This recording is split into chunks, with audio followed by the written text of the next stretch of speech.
I want to begin this evening a short series on the truth about Islam. Now, the main reason that this is a series is because it's very essential that when you talk about the religion of Islam, you've got to understand the region of Islam. Before you can understand the religion, you've got to understand the region. And so I'm going to set the background this evening to give you an understanding what we're talking about, where it comes from, and how it's connected to even us. There's one region in the world that is guaranteed to be in the news practically every single day. This region's very important to you. It's very important to your family. It's important to our nation. And it's important to the world primarily for one reason. This region is the number one reason why there will never be a pervasive, permanent peace in the world. Although it may seem like ancient history now, on September 11, 2001, the world was plunged into what President George W. Bush labeled the war on terror. I realize the politically correct crowd refrains from using that word, but that is indeed what we're in. I want to make a prediction. This is a war that will never completely end until the world is over. I know that because it's a war that's been going on practically for well over 4,000 years. And the war has its roots in this region. It's the hotbed of terrorism. It's a cauldron of violence. It's a rumbling volcano of hatred that constantly erupts in rivers of bloodshed. It's the region known as the Middle East. It stretches from Egypt to Iran. It includes countries such as Israel, Jordan, Syria, Iraq, and Saudi Arabia. It's a place where they have 6 days of unrest, and on the 7th day, even more unrest. Now, don't be fooled. Even though we're physically and geographically separated by thousands and thousands of miles, this region affects our lives so much as it may, even if it were your next door neighbor. The problem centers around one place, two peoples, and three persons. The one place is Israel. The two peoples are the Jews and the Arabs. And the three persons are Abraham, Jesus, and Muhammad. The reason why the Middle East is so important to us, and the reason why there's constant trouble, constant tribulation, turmoil, and terrorism in that place, and the reason why we now fight a never-ending war on terror, always wondering, when will the next shoe bomber get on the plane? When will the next car bomb blow up? What will be the next effort to destroy what is now known in the Arab world as the Great Satan? It all goes back, believe it or not, to one question. And it's a question that was raised by Mark Twain. Though he's no theologian, he was very astute. He was a very astute observer of culture, society, and breaking news. And he wrote these words way back. This is what he said. He said, "The Egyptians, the Babylonians, and the Persians rose, filled the planet with sound and splendor. Then they faded to dream stuff and passed away. The Greeks and the Romans followed and made a vast noise, and they are gone. Other peoples have sprung up, held their torch high for a time, but it burned out, and they sit in twilight now and have vanished. All things are mortal except for the Jews. All other forces pass, but this force always remains." And he asked this question: what is the secret to its immortality?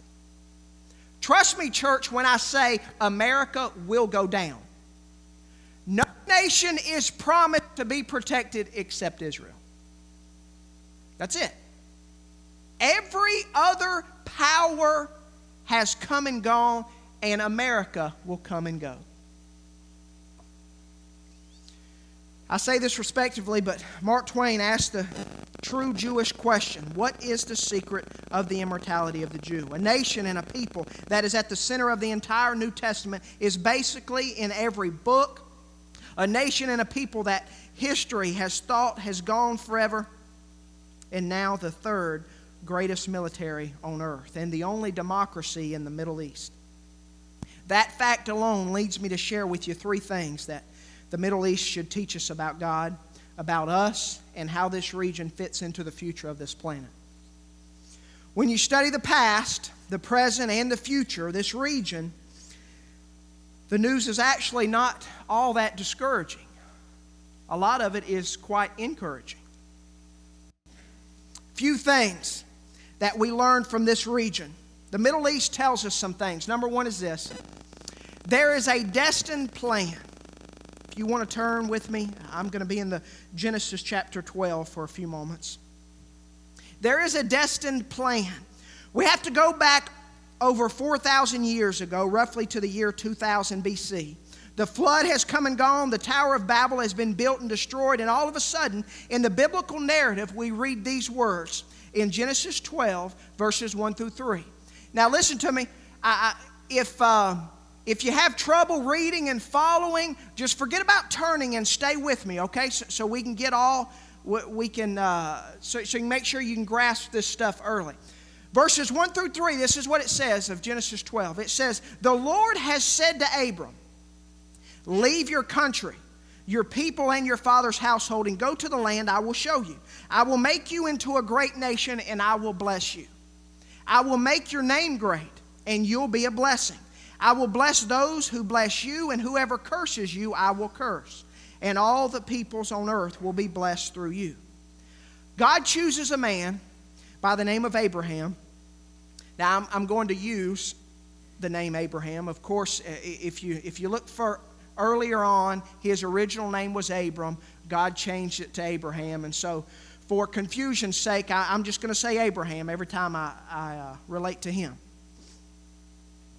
Chooses a man by the name of Abraham and tells him that from him is going to come a great nation that's going to be his chosen people and will be a blessing to all other nations. We're never told why Abraham was chosen, but we are told the way he's going to be a blessing to the world, and that is through the children that he's going to have. Now, later in Genesis 15, Abraham informs God that he has no children. He did with God what we all do from time to time. We tell God something we think he doesn't already know. Of course, God knew he didn't have any children, but God also knew he would have children later on. For those of you who don't know the story or don't remember it, when God promised Abraham that he would have a son, he was retired, old, decrepit, not much going on in his life at the time. Abraham was 100 years old, and his wife Sarah was no spring chicken. She was 90 years of age, and remember, they didn't have Viagra back then, and so there was nothing to help them accomplish what God had said was going to be accomplished. When God told them that they would conceive a child, they did what anybody could have done. They simply laughed in his face. Many times we do the same thing, don't we? God tells us something great can be done amongst a people, amongst ourselves, and we simply laugh at him. No, it can't happen with me, God. Huh?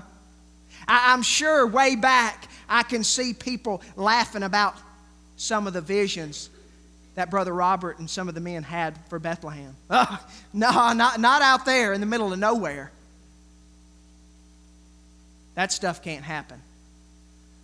But it can, church. Whatever God wants to happen can happen. Reminds me of a 95-year-old man that married a 25-year-old woman.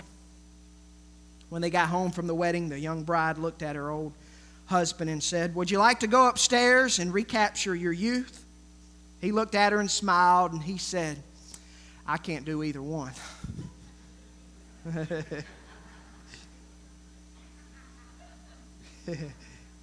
Then we read these words in Genesis 21, 1 through 3. Now the Lord was gracious to Sarah as he had said, and the Lord did for Sarah what he had promised. Sarah became pregnant and bore a son to Abraham in his old age at the very time God had promised him.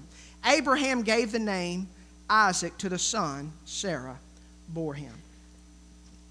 Abraham was finally given a son. We now know the history looks back and sees that through Abraham and from Isaac came forth this great nation that we know as Israel. Then in Genesis 22, we're told that Abraham incredibly was asked by God to sacrifice Isaac, the son of promise, the one hope that Abraham's family would live in future generations. Again, if you've forgotten the story and don't know, by faith Abraham did exactly what God had told him to do and went to offer up Isaac as a sacrifice when God stopped him and then made this incredible promise in Genesis 22:17. He says, I will surely bless you and make your descendants as numerous as the stars in the sky and as the sand on the seashore. Your descendants will take possession of the cities of their enemies. That is one of the single greatest promises in all the Bible. God promised Abraham again that his people would be a blessing to all peoples. From that moment, everything that happens in the Old Testament lines up with fulfilling that promise of God to bless this nation. There's one other part of God's plan of not only a people but a place, because every nation has to have a place, has to have a land. Earlier in Genesis 17:8, God made this promise.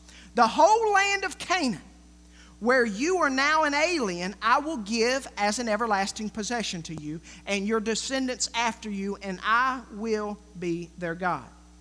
Now God promised Abraham and his heirs that they would receive what we now call the promised land as an everlasting possession. Everlasting means eternal. It means forever.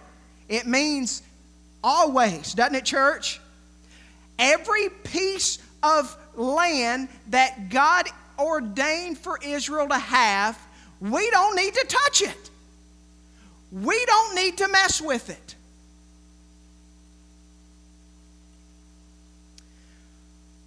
God could not have been more clear. God gave the title deed of that land to the nation of Israel, and it's never been revoked. But of course, therein lies the problem, which leads to the second point, and it's this. Not only is there a destined plan, but there's a destructive problem. Keep following me. The question is, why didn't everyone just live happily ever after? God picked out a man, we don't know why, but he picked out a man to begin this great nation, his nation, and he promised to make them great. Why didn't everything just go smooth sailing after that? Well, the same problem that got this world into a mess way back in the garden is the same thing that happened way back in this story. It reared its ugly head again. Just as Adam and Eve didn't believe God when God told them not to eat a certain fruit, Abraham and Sarah didn't believe God when he told them that they were going to have a child. You see, God's plan that I shared with you just moments ago sounds pretty straightforward. But there's a piece of the story that I left out. During that time of God making a covenant with Abraham and Sarah, they began to doubt God's plan and came up with a plan B. Just in case, here's what happens. Sarah's not convinced that she can have a child. She's not convinced that God nor anybody can help her have a child. So she tells Abraham, I'm old. I'm barren. Even in my youth, I was not able to have a child. How in the world do you think I can have a child now? And so she comes up with a plan. Now, I've got a nanny over here. One of my maidservants, Hagar. She's young. She's youthful. Won't you go have relations with her and she can provide us a child?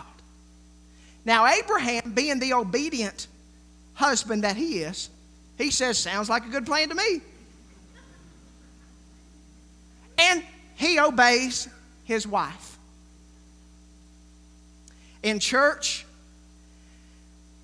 that may have sounded like a great plan, but Hagar gets pregnant and literally all hell breaks loose. The story's found in Genesis 16, 1 through 5. It says, now Sarah, Abraham's wife, had borne him no children, but she had an Egyptian maidservant named Hagar. So she said to Abram, the Lord has kept me from having children. Go sleep with my maidservant. Perhaps I can build a family through her. He slept with Hagar, and she conceived. When she knew she was pregnant, she began to despise her mistress. Then Sarah said to Abram, you are responsible for the wrongdoing I am suffering. I put my servant in your arms, and now that she knows she is pregnant, she despises me. May the Lord judge between you and me. Now you've got to understand that nothing was more shameful to a woman in those days to be barren. And every time Sarah saw that baby bumping in the stomach of that maidservant, envy continued and anger continued to grow and grow inside of her. And you got to love what Sarah did. She blames Abraham for an idea that she came up with. Sounds a lot like the women, doesn't it? We get blamed for a lot of things, don't we? So she gets upset. She blames Abraham. You remember what happened to Adam and Eve? I'm just saying. Blames her husband for something she did that she came up with. What you're about to find out is that this is when all the problems in the Middle East began. Sarah treats Hagar so terribly, she makes Hagar flee out into the desert to die along with her unborn child. But an angel appears to Hagar and assures her that they will both live, that her descendants will be too many to count as well, and that she will call the name of the son Ishmael. Then he says in verse 12 of chapter 16 these words, he will be a wild donkey of a man. His hand will be against everyone, and everyone's hand against him. He will live in hostility towards even his own brothers. Don't forget that verse. In other words, Ishmael and his descendants will be like a donkey that you can't tame, free and roving like a wild donkey in the desert. Furthermore, these people not only won't get along with other people, but they really won't get along with themselves. And church, this is the kind of people that they would become, and it's the kind of people they will always be. What do you see today? We look with amazement as we see Muslim terrorists terrorizing their own people and Muslim suicide bombers bombing other Muslims. When you look at the Middle East, you've got Arabs against Jews, Arabs against Arabs, Arabs against Persians, Muslims against Jews, Muslims against Christians, Muslims against Muslims. Then he says in the latter part of verse 12, he will live in hostility toward his own brothers. Wait a minute, there were no brothers yet, were they? Remember, Ishmael was the firstborn. Isaac had not even been born yet. You see, God was predicting that there was going to be conflict between Ishmael and Isaac for the rest of time. There's going to be a heated hostility between the Arabs and the Jews for as long as there is a Jewish nation. Church, listen to me, it won't ever go away. We can't solve it. Nobody can make peace between the Arabs and the Jews. It'll never ever happen. We need to quit trying. Looking back, we now know that from Isaac would come the Jewish nation, and from Ishmael would come the Arab nation. And to this very day, the conflict between Isaac and Ishmael is continuing. Now the split came in Genesis 21. Look at verses 8 through 10 if you're there. The child grew and was weaned, and on the day Isaac was weaned, Abraham held a great feast. But Sarah saw that the son whom Hagar, the Egyptian, had borne to Abraham was mocking. And she said to Abraham, "Get rid of that slave woman and her son. For that slave woman's son will never share in the inheritance with my son Isaac." Sarah tells Abraham to get rid of once and for all of Hagar and her son. Abraham doesn't want to do it, but God amazingly says, "Listen to whatever Sarah tells you." To which I'm sure Abraham says, that's exactly how I got into the mess in the first place. But that's what God tells him to do. God promises him that he will take care of Ishmael and his descendants. Where did Ishmael and all his descendants go? Genesis 25:18 tells us his descendants settled in the area from Havilah to Shur, near the border of Egypt as you go towards Ashur, and they lived in hostility toward all their brothers. Now Havilah is modern-day Arabia, and Shur would be northern Iraq. This is the region known as the Arabian Peninsula, which includes Saudi Arabia, Yemen, Oman, Kuwait, Qatar, the United Arab Emirates, and parts of Jordan and Syria. That's where they have been ever since, and at a state of war against the nation of Israel and her people. Now, I told you that there were two elements to this equation. There's the region, and then there's the religion. Now, next week, we're going to deal with the religion in a lot more context, but I want to give you some highlights just briefly here so that we can tie it all together. You flash forward 2,600 years later to the year of 610 AD, and an Arab by the name of Muhammad befriended some Jews who taught him the Old Testament. He discovered Abraham had two sons. Arabic tradition said that Ishmael eventually migrated to a place called Mecca. During the month of Ramadan, Muhammad, while sitting in a cave, claimed that he had a visit from the angel Gabriel, who told him he wanted him to be God's prophet to the Arab people. At this time in his mind, there was no conflict between Christianity and Judaism because they both worshiped one God. Muhammad originally set out for his people to give up their paganism and their idols and to adopt the belief of one single God. Early on, as his following began to grow, he had all his followers kneel as they prayed towards Jerusalem. He originally was not necessarily trying to find a new religion. He actually felt like he had now found the direct link between Abraham and the Arab people through Ishmael. Now, if he had done some study, he'd realized that that was impossible. If he had learned a little more and realized and to trust God for what he says, he had realized that there was no way that could ever happen. Early on in his following, as I said,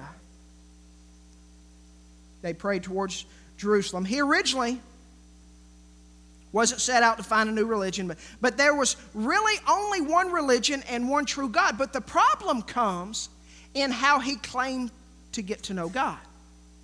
You see, the Jews went through Abraham, the Christians went through Jesus, and now, in his mind, the Arabs would now go through Muhammad. You see, church, that's how people get out of whack. There are so many cults and so many religions. They claim the one God, but here's the thing. You can't get through God except through Jesus. He's the only way.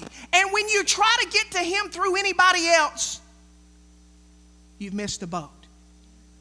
It's only Jesus that connects us to God. It's through him alone. Both Jews and the Christians later rebelled against Muhammad. They didn't accept his teachings, and in the year 624, he changed his followers from facing Jerusalem when they prayed, and then asked them to begin to face Mecca and proclaim to them, "We are now the one true religion." He later forms an army, and in 630 AD marches on to Mecca, takes the city, and establishes Islam as the religion of the Arabic world. Their rallying cry was, "There is no God but Allah, and Muhammad is his prophet." There's been enmity between the two ever since. And there's a lot of things I'm leaving out that I'm going to express. Muhammad got way off, church. And some of the things that he proclaimed, we're going to talk about next week. But I wanted to kind of give you a little overview there. That's how the problem began, and that's how the problem persists, and God knows the problem. There's one other thing that the Middle East tells us, and it's the greatest news of all, and here it is. Not only is there a destined plan, not only is there a destructive problem, but there's a divine promise. There's a divine promise. When we go back to the very beginning of the story in Genesis 12, 1 through 3, you'll find that God made 3 specific promises to Abraham. The first one is He promised that He would make Abraham's name great. We've all heard of Abraham, haven't we? In fact, Abraham's probably the most famous human being in the history of the world outside of Jesus Christ. Today, he's considered to be the father of the 3 greatest world religions. Judaism looks to him as their father. Christians look to him as their true father. And even Islam ultimately looks to him as their original father. Promise number 1 kept. The second promise, God promised that all the peoples of the earth would be blessed through his descendants. Have they? Do you realize that since the Nobel Peace Prize began, that Jewish people would make up, who make up just 0.02% of the world's population, they've received 25% of all the Nobel Peace Prizes. Did you know that? You don't go a day in your life that you don't experience the blessing of the Jewish people. Hear me out. Have you ever taken an aspirin for a headache? Felix Hoffman created the aspirin, and he's a Jew. Have you ever been vaccinated for polio? Jonas Salk, who developed this vaccine, was a Jew. Have you ever gone to the dentist and had your gums deadened with Novocaine? Alfred Eilhorn, who developed Novocaine, was a Jew. Do you take vitamins? The man who developed vitamins, named Casimir Funk, was a Jew. Many undergo chemotherapy to treat cancer. The man who developed and discovered chemotherapy was Alfred Gilman. He's a Jew. The discovery of streptomycin, which was the first drug active against tuberculosis, was developed by Dr. Selman Waksman, who was a Jew. Dr. Waksman's also the one who coined the term antibiotics. Modern day physics operates around the theory of relativity, which was discovered by Albert Einstein. And yes, Mr. Einstein was a Jew. I could go on and on, church, but we've indeed and are indeed experiencing the blessing of the Jewish people. Thirdly, God also promised them a land as an everlasting possession. After being displaced from the land for almost 2,000 years, an incredible thing happened. God had prophesied in Ezekiel 11:17 these words. Therefore, say, this is what the sovereign Lord says. I will gather you from the nations and bring you back from the countries where you have been scattered, and I will give you back the land of Israel again. In May 1948, a nation was born in a day. It's an incredible story. When Israel was born and recognized by the United Nations, there were approximately 650,000 Jewish people living in the land, surrounded by 40 million Arabs who vowed and declared that they would be destroyed and wiped off the face of the earth. When the United States became the first country to recognize this tiny state, war was immediately declared, and Israel was outnumbered in soldiers and out-equipped in arms and outclassed in vehicles. They were outnumbered 40-1 in troops, 100-1 in population, and 1,000-1 in military equipment. You couldn't find anyone at that time to bet on Israel. Miraculously, though, she won the war. She won 2 more wars after that, and today, with a population of only 6 million people, she has the 3rd strongest military power in all the world. And the only Middle Eastern nation that produces its own tanks, its own planes, and its own weapons. Let's just recount what's happened just since the beginning of the 20th century. A powerless people scattered around the globe, victims of the greatest catastrophe in the human history known as the Holocaust, are suddenly recognized by the United Nations as having their own state in their own ancient homeland. A poorly trained, poorly equipped Jewish army defeats the combined might of the Arab world. Not once, but 3 times. A nation the size of New Jersey now boasts one of the most powerful armies in all the world. A nation of immigrants from more than 100 countries becomes a democracy that is so pluralistic it is criticized for having too many political parties. In less than 60 years, the Jewish population of Israel has grown by a factor of 12, from 500,000 to more than 6 million. Isn't that crazy? Just in 60 years. You say, are we in the end times? Church, listen to me. Think about what's happened just in the last 60 years. In those 60 years, a land of desert and malarial swamps has turned into one of the most technologically advanced countries on the globe, where vineyards and crops and agricultural production everywhere. Church, I was there last year. Israel is a desert. It's rocky.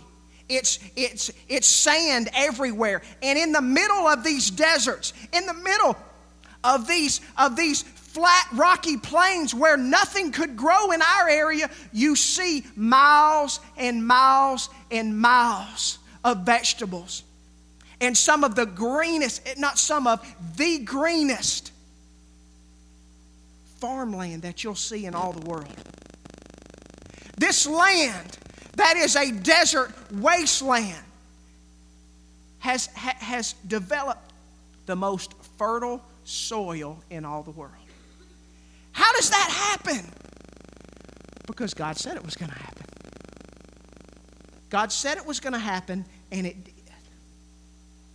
So why is the Jew eternal and indestructible? The answer is found in these 2 verses in 2 Samuel 23 through 24. And who is like your people Israel, it says, the one nation on earth that God went out to redeem as a people for himself, and to make a name for himself, and to perform great and awesome wonders by driving out nations and their gods from before your people, whom you redeemed from Egypt. You have established your people Israel as your very own forever. And you, Lord, have become their God. The Middle East tells us something. It tells us that God's got a plan. God's very aware of the problem. And God always keeps his promise. What about this? What about this happening? If you go to Israel, it doesn't even seem like a Christian nation. It doesn't matter. God promised to protect it. He promised it that it would be his people, and it'll always be that way. God cannot lie. He will not break his promise. Any nation that rises up will not succeed, church. Any nation that goes up against it, it will not succeed.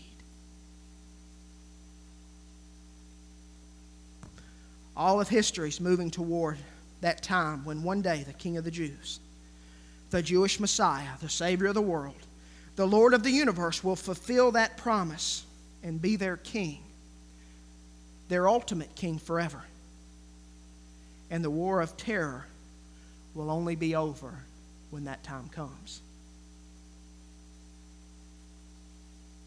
Even so, Lord Jesus, come. He can't come any sooner, can he? It's all in his design. It's all in his plan. Very important to understand all those things if you are to understand how Islam has gotten to where it is today. And we're going to dive in to the religion part next week and see the destructive habits and attitudes and the character of this religion that seems to be taking over the world, mainly because we're allowing it to. we're allowing it to. They'll take over everything. They won't take over Israel. That we know for a fact. It's amazing how you look at our country, who if you are to compare us with Israel, there's no comparison. You look at the might of America. You look at the force that America is, and it's amazing the direction that we're going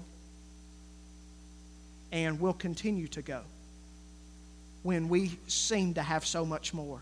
When there are so many empires throughout the world that seem to have so much more than this little nation of Israel. But we continue to fall because we leave God out.